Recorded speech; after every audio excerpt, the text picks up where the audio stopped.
Hello everyone and welcome to another Star Wars figure review. Today we're going to take a look at Wave 7 of the Vintage Collection. This is once again a mixed wave of figures, so you've got characters from all across the Star Wars spectrum. I'm going to begin these reviews in chronological order, so we're going to take a look at a figure from the prequel era, but more specifically the Expanded Universe, and this is probably the most eagerly anticipated figure from this wave.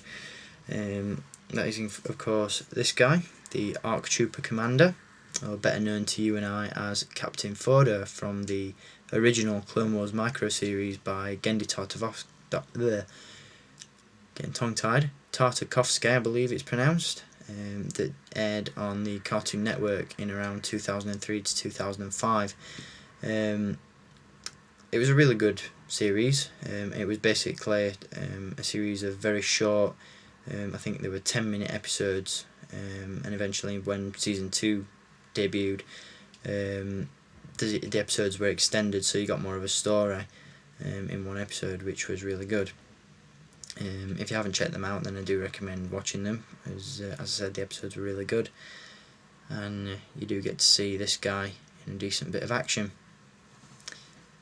There's an absolute ton of features and elements that I like about this figure, and I think Hasbro have done a fantastic job on nailing this one the first time round. So I'll get on to why I like this guy so much in just a moment, but as always we're going to take a look at the packaging that he comes in first.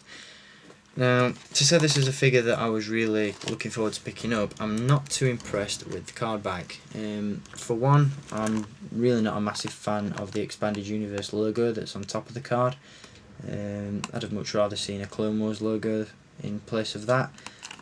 Also, the card back image has a very horrible tint to it, which is it's very orange, very yellow, and it just looks awful.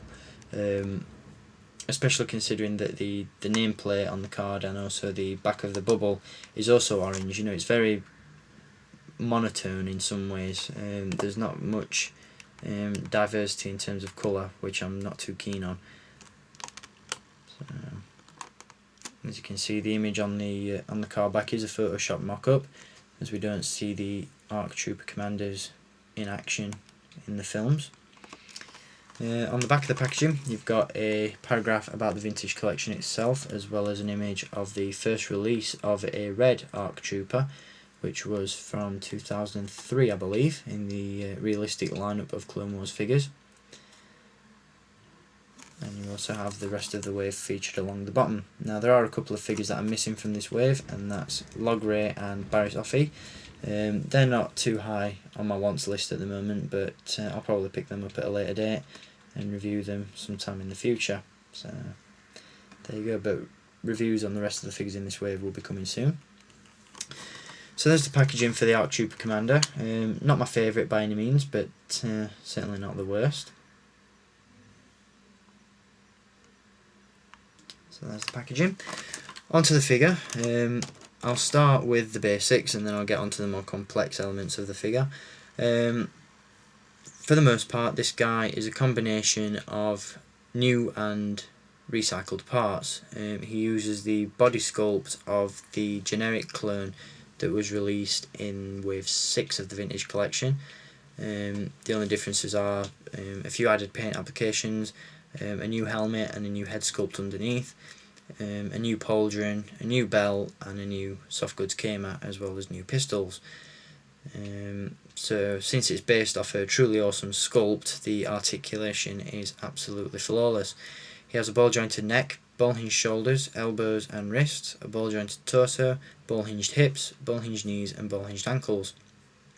As I said, the helmet is removable, and underneath you've got a brand new head sculpt that appears to be based off of the likeness of the actor Bodie Taylor, who played the younger clones that we see in the mess hall in Attack of the Clones. Not entirely sure where this head sculpt is sourced from. As you can see, he's got a sort of mohawk look to his hair, as well as a little goatee. So whether Hasbro just took a little bit of artistic license with that and just created a, off their own bat sort of head sculpt rather than referencing it from somewhere, I don't know, but it does look cool nonetheless. The helmet is completely new as well, as a rangefinder has been added, but unfortunately it doesn't move. pauldron is a new sculpt as well, it's not recycled from any previous figures. As you can see, the belt has a couple of holsters on the side, and you can attach the blaster pistols into there nice and snugly. And the Kama is made of a very nice natural looking soft goods. You know, it doesn't look too bulky or out of place like some of the Jedi robes tend to do. It's a very similar material to the cape that was used on the General Lando figure from Wave 6, so that's really good. And obviously, as I said, he does indeed come with two unique Captain Fordo signature pistols, which I hope you can get a good look at. Now, the helmet is not the only removable aspect of this figure. The helmet comes off, as does the pauldron, as does the belt, as does the Kama, and this is for a very good reason. So in a sort of Blue Peter, here's one I made earlier type of fashion, here is the second variant of the ARC Trooper Commander, or Captain Fordo. This is basically Captain Fordo as he's seen in the second season of the original Clone Wars series, and he is seen in action during the Battle of Coruscant, during the Separatist invasion. As you can see, his helmet is seemingly inspired by the helmet of clones such as what's his name? Clone Commander Neo, and other clones like that. It's very weird sort of helmet sculpt, and as you can see, he's got some very Captain Rex-like markings on the top of the helmet.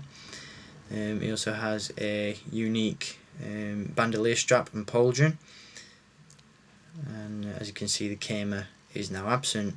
Now, these aren't two separate figures, this is actually the same figure just with different parts. As you'll have probably seen when I showed you the packaging for the figure, the bubble in which this figure is packed is really big, and that's due to the fact that it comes with an absolute ton of accessories, interchangeable accessories.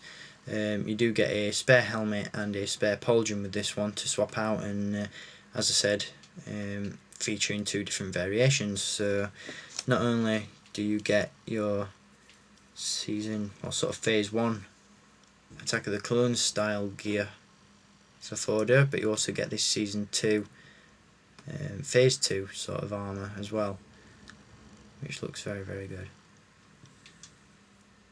As I said, same figure, just different accessories. Definitely a good value for money figure, definitely one that I'd recommend picking up. But don't get stung by some of the scalpers on eBay that are charging about $26 for this one, because it's not worth it. If you have a bit of patience, this one will eventually show up at retail, I'm sure, so go out there and get one while you can. So that's going to do it for this review on the ARC Trooper Commander, or Captain Fordo. Hope you've enjoyed having a look at him. And just before I finish up this review, just to show you in his different poses, I will indeed show you the second variant of Fordo with his helmet removed. So there you go. So I hope you've enjoyed this review, and I'll be back with more figures from this wave next, so stay tuned for those, and as always, until next time, keep collecting, and may the Force be with you.